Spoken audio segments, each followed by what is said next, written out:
Well, there's a lot of speculation around here about whether Ukrainian troops are preparing to withdraw. Officially, the Ukrainian position is that they are not withdrawing.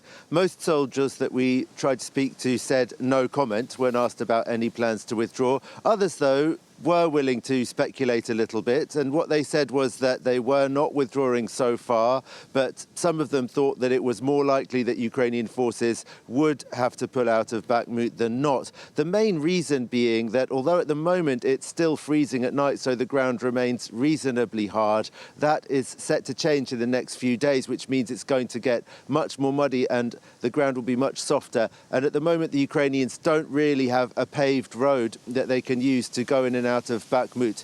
There was a bridge that was blown up a couple of days ago on the road that they were still using. They've replaced that with a pontoon bridge, but that makes things very difficult logistically for getting in and out of town. At the moment, they're still also able to use dirt roads, but that won't be the case, not for wheeled vehicles anyway, once it gets more muddy. So that's perhaps the main difficulty that they're facing at the moment.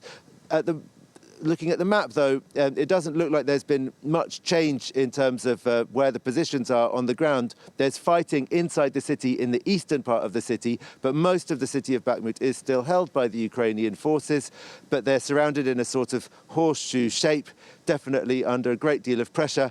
One thing that raised a few eyebrows, though, was Yevgeny Prigozhin, the leader of the Russian mercenary group Wagner, who released a video speculating actually about the possibility of a Russian withdrawal from Bakhmut, saying that that would be a disaster for Russians, obviously absolutely against it, or at least that was what he was trying to convey in the video. But it seemed very odd that he was even mentioning that possibility at a time when most people are talking about whether it's the Ukrainians who are going to withdraw.